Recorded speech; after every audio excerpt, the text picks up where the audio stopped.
오늘 우리가 읽은 이 본문 말씀은 하나님의 말씀의 능력이 얼마나 위대한가를 우리에게 가르쳐주고 있는데요.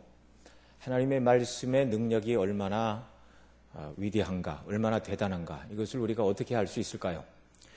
그것은 하나님의 말씀 일으키는 변화가 별 볼 일 없으면 아무것도 아니죠. 그러나 하나님이 말씀하신 대로 어떤 괄목할 만한 변화가 일어났다. 그러면 그 하나님의 말씀의 능력이 그러하다는 것을 우리에게 보여주는 것입니다. 오늘 하나님의 말씀의 능력이 얼마나 대단한가를 우리가 읽은 8절 이하의 말씀에서 아주 명백하게 보여주시고 있습니다.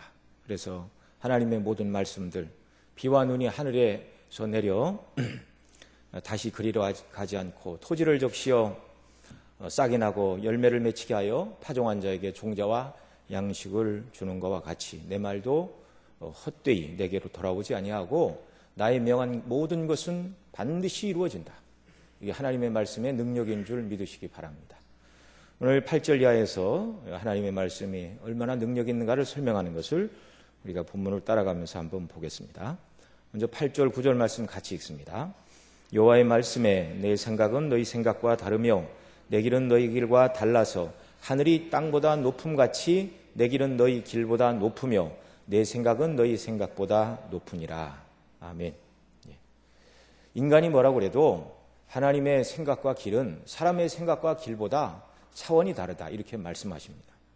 오늘날 보통 사람들, 하나님이 없다고 말하는 사람들 있죠. 근데 어느 때 그런 얘기를 하냐면 자기는 의로운데 고통을 받고 악인들이 형통하는 그런 모습을 볼 때 하나님이 계시다면 이건 공의롭지 못하다는 것이죠. 그래서 악인의 형통과 의인의 고난과 같은 인생의 난제를 만날 때 세상 사람들은 하나님이 계시지 않다고 이렇게 말합니다. 그러나 오늘 본문을 통해서 하나님 말씀하시죠. 사람 눈에는 그렇게 보이지만 내 생각은 너희 생각과 다르고 내 길은 너희 길과 다르다. 그래서 사람들이 의인의 고난과 악인의 형통이 하나님이 계시지 않는 증거라고 말을 할 때 성경은 이에 대하여 무엇이라고 대답을 합니까? 의인의 고난에 대하여 말씀하시죠. 하나님께서는 사랑하시고 받으시는 자녀마다 책찍질하시고 징계하신다. 그래서 의인이 고난을 인하여 죄를 그치고 하나님의 율례를 배우고 그릇 행하던 나쁜 행실들을 다 고치게 되고 그리고 징계를 통하여 더 하나님의 사랑을 깨닫고 예수님을 닮아가는 성화의 길을 가게 된다. 인간의 생각과 하나님의 생각은 이렇게 다른 것입니다. 또한 악인의 형통은 복이 아니라 더 큰 진노를 쌓을 뿐이다. 그리고 그 악인들이 회개하지 않으면 호련히 어느 날 영원히 망하게 된다고 성경이 말씀을 하고 계십니다. 자, 이렇게 하나님의 생각과 인간의 생각은 너무나 다릅니다. 여러 가지 면에서. 죄와 의의 기준이 다르고요. 그래서 사람들이 정해놓은 여러 가지 법률만 어기지 않으면 죄가 없다, 그렇게 생각을 하죠. 그러나 하나님께서 말씀하시는 죄와 의의 기준은 다르죠. 한 번도 태어나서 지금껏 죽을 때까지 행동뿐만 아니라 마음과 생각으로도 하나님의 명하신 계명들을 어김이 없어야 죄가 없다, 이렇게 말하는 것이죠. 그러니까 하나님의 계획과 인간의 계획은 모든 면에서 기준이 다른 것입니다. 죄인이 의롭게 되는 방식이 다르고, 사람들은 나쁜 짓 안 하면 됐지, 그 다음에 약간의 잘못한 거에 대해서 대가를 치르면 자기는 의롭다, 이렇게 생각을 하죠. 그러나 하나님께서 요구하시는 의의 수준은 그것이 아니죠. 우리에게 완전한 의를 주시기 위하여 그리스도께서 우리의 대속제물이 되셨습니다. 죄의 기준이 다르고 의의 기준이 다르고 이 모든 차원이 다른, 거룩하시고 높으시고 존귀하신 분이 하나님이신데 이 하나님의 가장 높고 높은 생각, 그리고 가장 높은 길, 이것이 무엇인가? 단적으로 한마디로 요약해서 말하면 죄인인 저와 여러분이 새롭게 되고 성숙한 그리스도인으로 자라나는 것, 죄인이 예수님 믿고 구원받아 하나님의 자녀가 되어 하나님의 자녀로 합당하게 살아가는 것, 이것이 성경을 통해 말씀하고 있는 하나님의 높은 생각이요, 높은 길이라는 사실입니다. 8절 9절 말씀은 6절 7절 말씀을 하신 다음에 주어진 말씀인데요. 본문에서 말씀하는 인간의 생각과 인간의 길과 비교할 수 없는 높고 높은 하나님의 길과 하나님의 생각이 무엇인지 우리가 6절, 7절, 8절, 9절과의 관계에서 문맥 속에서 우리가 한번 살펴볼 필요가 있습니다. 6절, 7절 앞에 있는 말씀도 우리 같이 읽습니다. 너희는 여호와를 만날 만한 때에 찾으라. 가까이 계실 때에 그를 부르라. 악인은 그 길을, 불의한 자는 그 생각을 버리고 여호와께로 돌아오라. 그리하면 그가 긍휼히 여기시리라. 우리 하나님께로 나오라. 그가 널리 용서하시리라. 아멘. 예. 자, 여기서 하나님께서는 하나님을 찾아야 된다. 그리고 찾는 방식, 곧 회개를 말하는 것인데요. 그리고 세 번째, 그런 자들에게 주시는 하나님의 은혜에 대해서 하나님을 찾는 방식을 두 가지로, 회개의 방식을 두 가지 모습으로, 그 다음에 하나님 주시는 복을 역시 두 가지로, 그건 강조요법입니다. 강조해서 하나님을 찾아라, 회개하라, 그러면 어떤 은혜를 주신다, 이걸 말씀하고 있죠. 자, 그러면 6절에서 말하는 것처럼 하나님을 찾을 때는 언제입니까? 너희는 어느 때 찾으라고요? 여호와를 만날 만한 때에 찾아야 되고 가까이 계실 때에 그를 부르라, 이렇게 말씀합니다. 이때가 언제이죠? 예, 성경 전체를 통해서 요약해서 말씀을 드린다면 회개하고 복음을 믿으라는 복음의 초청이 주어지는 때가 바로 하나님을 찾을 때요, 하나님을 부르어야 하는 그때라는 것이죠. 이 기회가 지나면 더 이상 하나님을 찾을 수도 없고 부를 수도 없는 그때가 오는 것입니다. 예, 그러니까 다른 말로 얘기하면 복음이 증거되는 말씀, 복음의 말씀이 증거되는 오늘이 바로 하나님을 만날 때요, 가까이 계시는 그분을 정말 찾아야 되겠다는 사실을 우리가 기억을 해야 됩니다. 로마서 10장 8절 이하 이렇게 말합니다. 말씀이 내게 가까워 내 입에 있으며 내 마음에 있다 하였으니 곧 우리가 전파하는 믿음의 말씀이라. 내가 만일 내 입으로 예수를 주로 시인하며 또 하나님께서 그를 죽은 자 가운데서 살리신 것을 내 마음에 믿으면 구원을 얻으리라, 이렇게 말씀하고 있는데요. 말씀이 내게 가까워 내 입에 있으며 내 마음에 있다 하였으니 우리가 전파하는 말씀이라, 이렇게 말씀하고 있죠. 구원의 길은 복음을 들을 때 믿고 입으로 고백하고 마음으로 믿는 것입니다.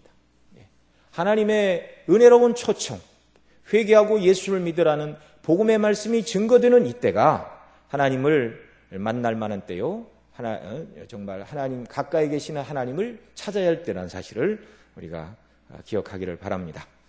자, 그래서 우리가 성령님의 역사로 말미암아 정말 예수님 믿고 죄사함 받아 하나님의 자녀가 되는 이런 은혜를 우리에게 베풀어 주셨는데요, 이런 은혜를 받은 자들은 더더욱 하나님 편으로 가까이 나아가 성도에게 주시는 충만한 은혜를 저와 여러분이 받아야 되는 것입니다. 자, 두 번째로 하나님을 찾는 자들의 태도는 무엇인가 설명하고 있죠. 악인은 그 길을, 불의한 자는 그 생각을 버려야 된다는 것입니다. 악인은 그 악한 길을 버리고 불의한 자는 그 생각을 버려야 된다. 하나님께 나와 용서받아야 될 내용은 악한 행실과 불의한 생각이라는 걸 가르쳐주고 있죠. 불의한 행동뿐만 아니라 생각까지도 잘못된 것이라면 하나님 앞에 나와 회개해야 된다는 것입니다.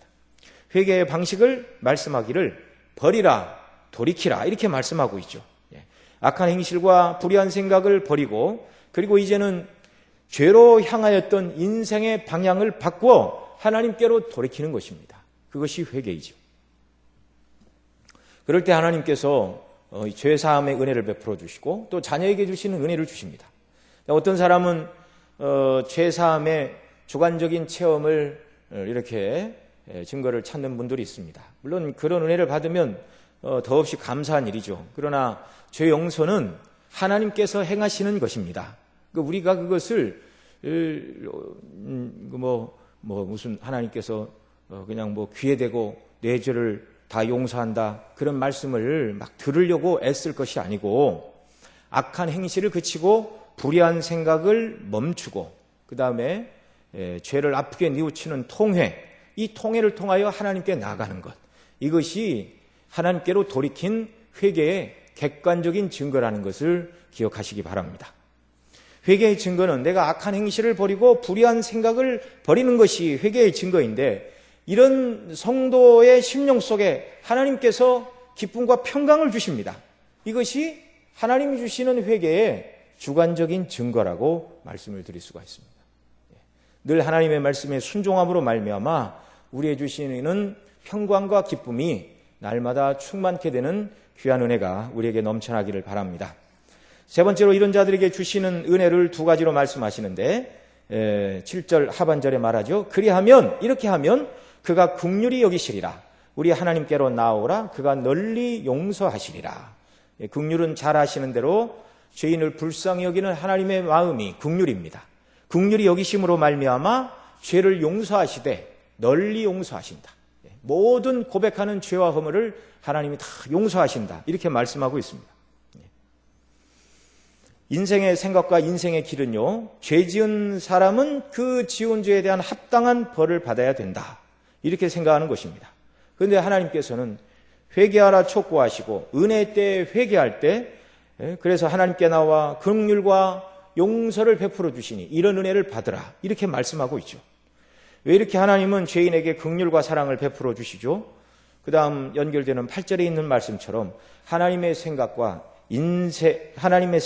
길이 인생의 생각과 길과 다르기 때문에 그런 것입니다. 사람들은 큰 차이가 날 때 천지 차이다 그런 말을 하죠. 말 그대로 하늘과 땅 차이. 절대로 그 간격이 메꿔질 수 없는 이 간격이 하늘과 땅입니다. 하늘과 땅. 더 이상 얘기할 필요가 없습니다. 하늘과 땅 차이다. 동이 서에서 먼 것처럼 이렇게 얘기를 하면 그 관계는 메꿔질 수가 없는 것이죠. 사람은 한번 자기에게 잘못한 사람을 쉽게 용서가 되지 않습니다. 용서했다 그러지만 때때로 그 사람 말이나 얼굴이 스쳐가면 자기를 괴롭게 했던 일들이 생각나면 또 막 그냥 분노의 감정이 끌어오르고 그것이 연약한 인생이죠. 그러나 사람과 사람 사이에서는 서로가 연약하기 때문에 일방적으로 어떤 사람이 100% 잘못하는 경우는 많지 않습니다. 서로가 서로에게 이런 영향을 끼쳐서 물론 더 크게 잘못하는 사람들이 없지 않아 있겠지만 이게 상호 보완적인, 상호 이렇게 연동적인 그런 인간관계 속에 있다 그런 말이죠. 그럼에도 불구하고 누가 나에게 잘못을 했다면 예를 들어서 나도 잘못했고 그 사람이 나보다 조금 더 잘못했다 할지라도 한번 돌이켜보면 다 잊어버릴 만도 한데 이런 일들이 두 번, 세 번 더 반복이 되면 감정의 골은 더 깊어지고 더욱더 용서가 잘 되지 않는 것이 사람의 마음입니다. 그런데 하나님은 인생과 얼마나 다르신가? 거룩하신 하나님, 영광 가운데 계십니다. 죄를 용납하실 수 없는 순결한 영이신 분이 우리 하나님이시죠. 이 거룩하신 하나님께서 죄인들의 죄를 한 번, 두 번도 아니고 지옥가에 마땅한 죄인들 아닙니까? 날마다 은혜에서 떠나면 생각하는 것이 죄이고 말하는 것이 죄이고 행동하는 모든 것이 죄뿐인 사람들인데 그게 바로 우리들 아닙니까? 그런데 우리들을 향하여 거듭나기 이전에는 예수님 믿고 회개하고 하나님의 자녀가 되라 말씀하시고 하나님의 자녀가 된 우리들이 연약한 길에 빠질 때도 회개하고 돌이키라. 그러면 너에게 은혜를 주신다. 이 하나님께서는요 한없이 정말 죄인에 대하여 참아주시고 회개하면 용납하시고 은혜를 주시고 사람과 비교할 수 없는 거룩하실 뿐만 아니라 그 사랑으로 그 백성을 품으시는 하나님의 그 넓고 넓은 사랑의 마음과 자비와 긍휼 어찌 인생의 길과 인생의 생각과 비교할 수 있겠습니까? 오직 하나님께서는요 한 가지 죄 빼고는 다 용서하시는데 그 한 가지 죄가 바로 성령 회방죄입니다.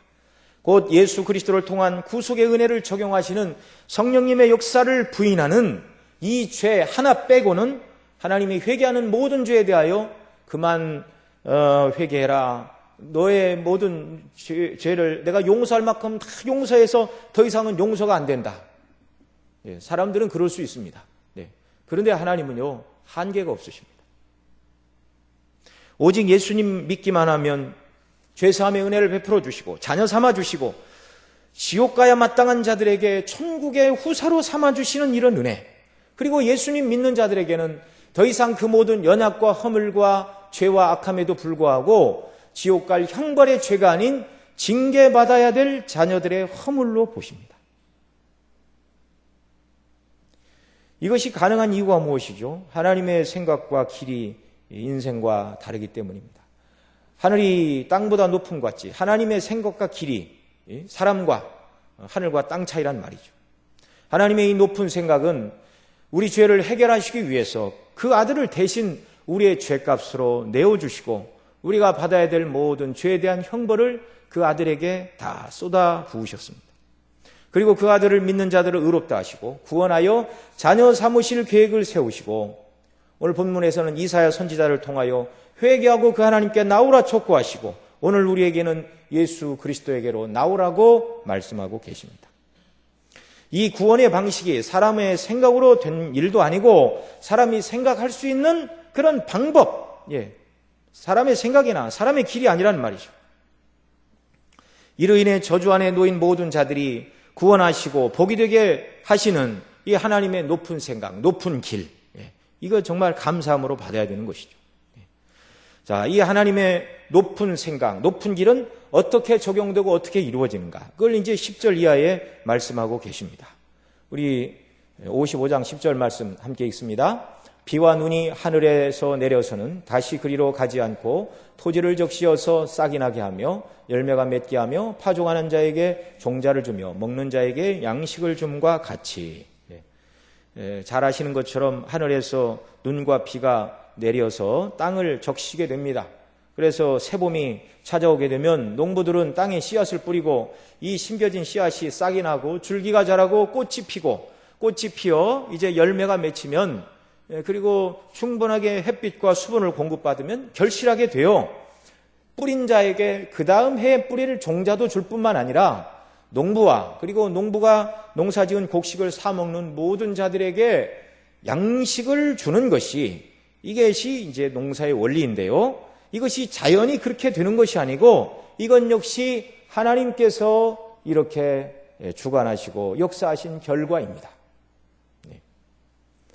자, 하나님께서 비와 눈을 내리게 하셔서 사람들에게 먹을 것을 풍성하게 주시고 또 그 과거에는 입을 것도 다 그렇게 자연 세계로부터 왔죠. 먹을 것과 입을 것을 하나님께서 비와 눈을 내려 이렇게 주게 하시고 인간이 살게 하신 것처럼 일반 은총에 속한 문제도 하나님의 명령에 따라 비와 눈이 내려서 사람들의 삶이 육신적인 삶이 유지된다면 이 인간들이 죄에 빠진 이 상태에서 영원토록 구원 얻고 영원토록 사는 비결 역시 하나님의 계획하신 계획 속에 말씀을 통하여 이 일이 이루어진다는 것입니다.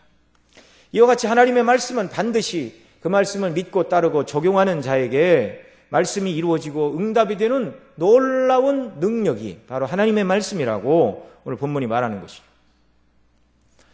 12절 하반절에 가면 산들과 작은 산들이 너희 앞에서 노래를 바라고 들의 모든 나무가 손바닥을 칠 것이다 이렇게 말합니다. 산과 작은 산들, 이거 이제 조그마한 이제 언덕들을 말하는 것인데요. 이런 언덕들이 사람들 앞에서 노래를 하고 들의 모든 나무가 손뼉을 친다 이렇게 말씀을 하시는데요.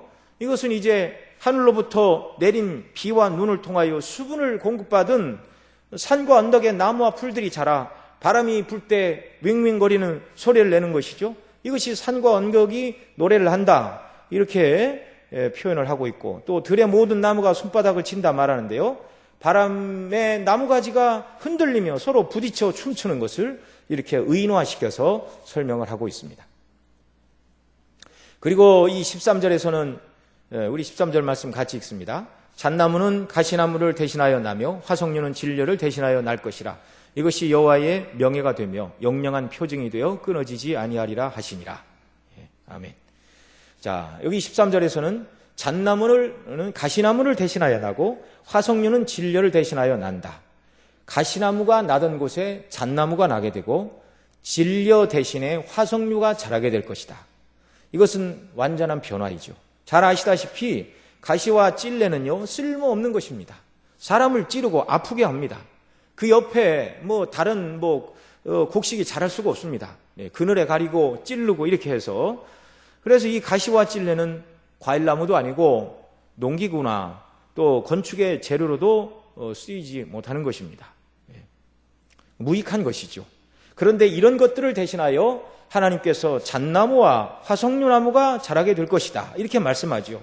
이 변화는 가장 낮은 곳에서 가장 높은 곳으로의 변화, 또 가장 악한 것에서 가장 좋은 곳으로의 변화를 이런 정말 잣나무는 가시나무를 대신한다라는 말씀을 통하여 우리에게 가르쳐주고 있습니다. 자, 이 모든 변화는 11절에서 말씀하는 것처럼 하나님의 말씀으로 말미암은 변화입니다. 우리 11절 말씀 같이 읽습니다.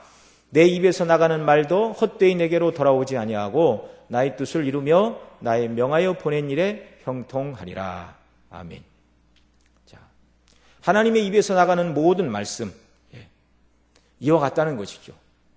하나님께서 주시는 눈과 비가 사람들에게 곡식을 주고 또 산과 들에 있는 나무들에게도 잘 자라도록 그런 은혜를 주실 뿐만 아니라 이제 하나님의 입에서 나오는 그 말씀이 하나님의 뜻을 이루고 명하여 보낸 일에 형통하게 된다.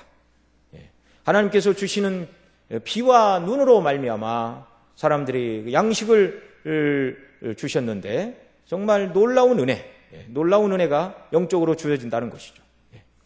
자, 그러니까 하나님의 입에서 나오는 말씀이 헛되지 아니하여 우리가 13절 읽은 것처럼 잣나무는 가시나무를 대신하는 그런 일이 있다는 것이죠. 이 잣나무는 좋은 열매와 건축 재료가 되는 좋은 나무입니다. 화석류는 찔려를 대신한다 이렇게 말하는데요. 여기서 말하는 잣나무 화석류는 하나님의 말씀에 순종하는 사람들의 변화된 모습을 설명하는 단어로 지금 이사야가 설명을 하고 있습니다. 화석류는 수장절에 구약 유대인 3대 절기가 있었죠. 6월절이 있었고 그 다음 50일 후에 오순절이 있었고 그 후에 이제 곡식을 거두어 드리고 하나님 앞에서 지키는 절기가 수장절인데 특별히 수장절에는 초막을 짓고 이제 그 초막에서 이제 일주일 동안 그렇게 생활하면서 잔치를 벌였는데요. 그러니까 그 초막절은 알곡을 모아 곡간에 들였을 뿐만 아니라 하나님께서 애굽에서 나오게 하신 때를 기억함으로 말미암아 그것을 기념함으로 초막을 짓고 살았던 것인데요. 그 초막을 짓는 재료 중에 하나가 바로 화석류 나무였습니다. 알곡을 모아 곡간에 들이고 버리는 축제, 성도가 궁극적으로 천국에 들어가서 천국의 축제를 상징하는데 그런 면에서 이 화석류 나무는 천국에 대한 즐거움의 상징이다. 이렇게 말씀드릴 수 있습니다. 그러니까 하나님 말씀에 순종하는 자에게는요,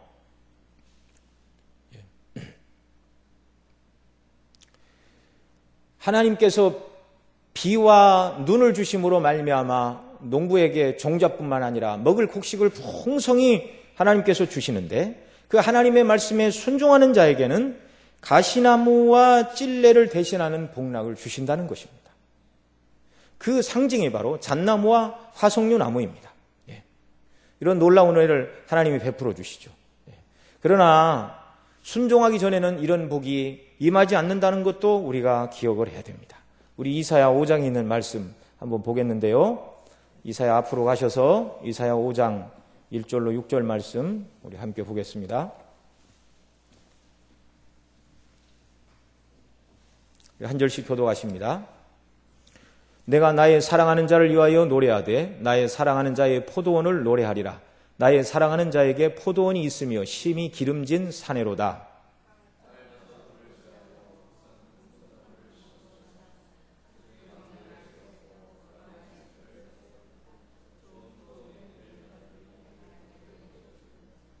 예루살렘 거민과 유다 사람들아 구하노니 이제 나와 내 포도원 사이에 판단하라.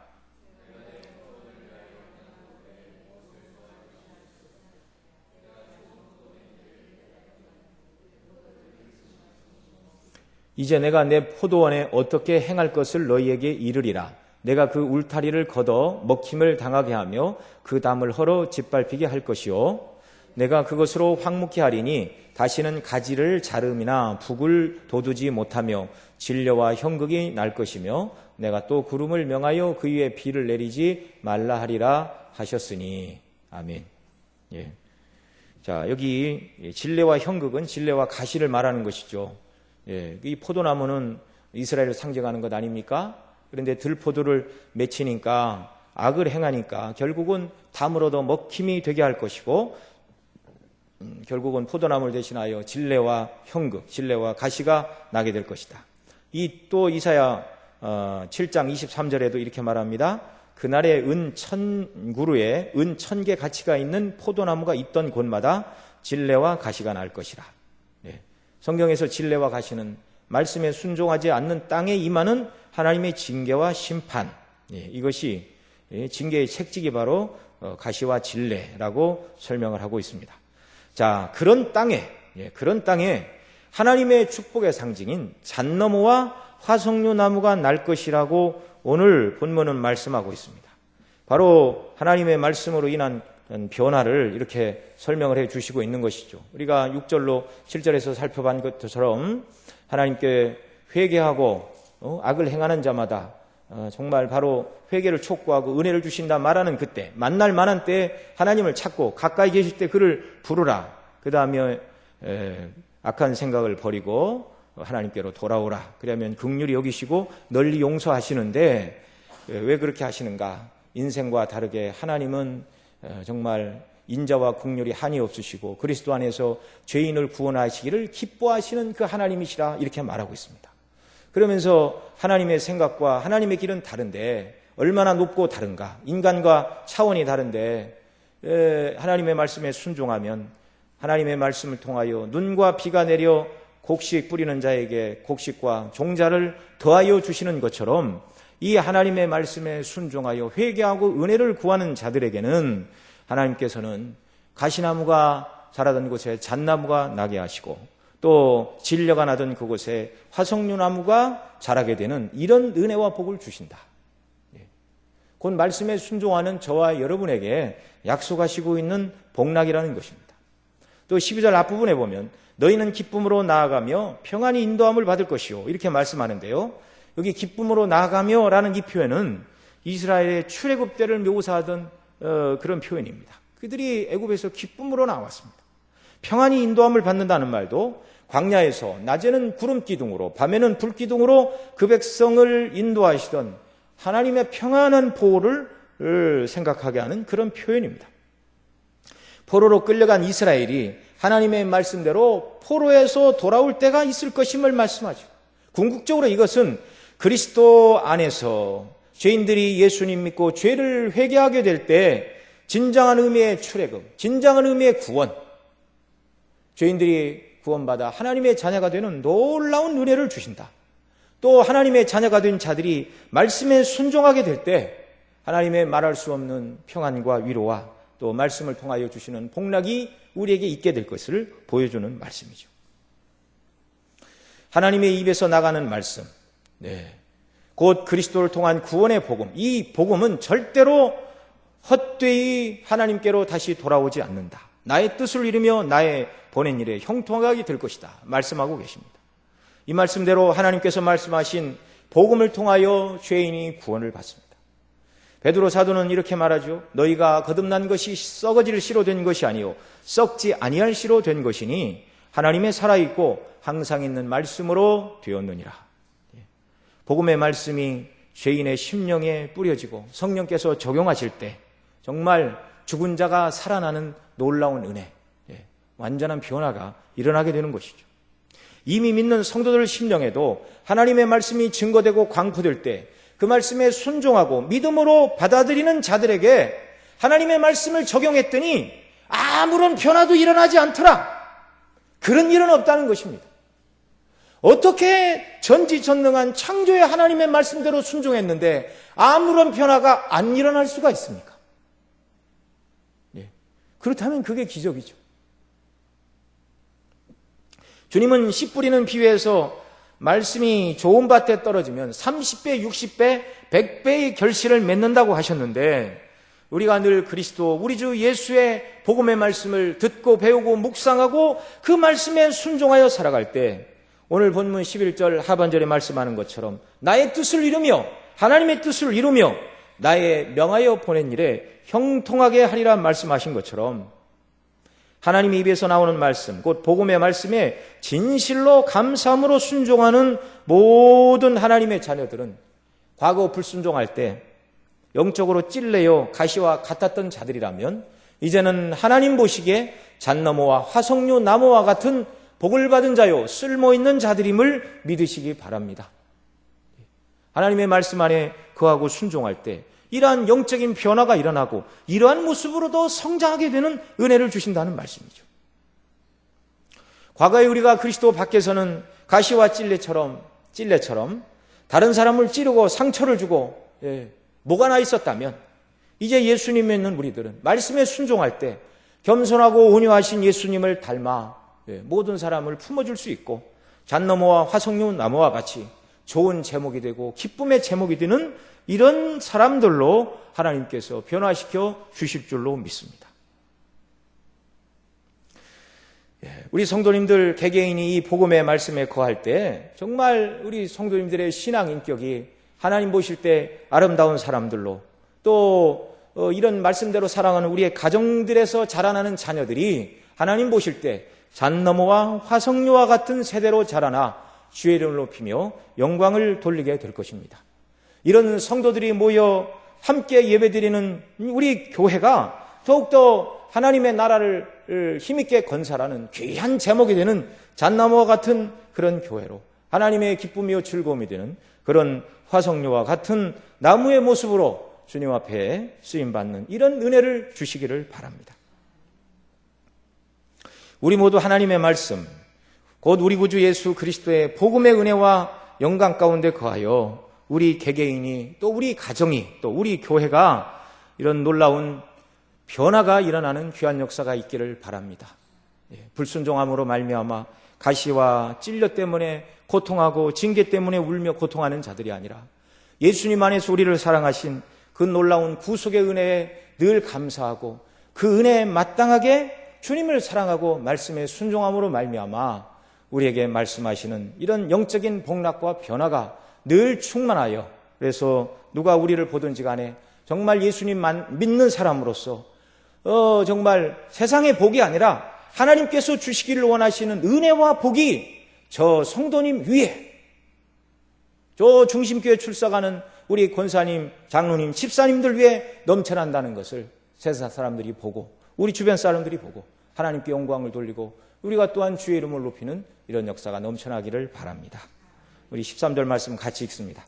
잣나무는 가시나무를 대신하여 나며 화석류는 진려를 대신하여 날 것이라. 이것이 여호와의 명예가 되며 영영한 표징이 되어 끊어지지 아니하리라 하시니라. 아멘. 기도하시겠습니다. 아버지 하나님, 오늘도 저희들 사랑하여 주시사 하나님을 경배하는 귀한 자리로 나와 영광 돌리도록 은혜 주심을 감사합니다. 하나님 아버지, 예수님 안에서 우리에게 얼마나 큰 은혜와 복락이 주어졌는지를 깨달아 알게 하여 주시기를 원하옵고, 정말 예수님 믿는 자로서 더 하나님의 말씀에 순종함으로 말미암아 하나님의 말씀이 땅에 떨어져 성도가 믿음으로 순종하고 아멘으로 받으면 아무런 변화도 일어나지 않는 법은 없고 나의 명하여 보는 모든 일에 형통하리라. 우리 주님 정말 아버지 선지자를 통하여 말씀해 주셨는데, 이런 말씀을 통한 위대한 말씀의 변화를 통한 그 아름다운 열매들이 저희들의 신앙 인격 속에, 우리의 신앙의 삶 속에 날마다 나타나고, 또 우리가 하나님의 사람으로 성장하고 자라나는 변화가 넘쳐나도록 은혜를 덧입혀 주시기를 원합니다.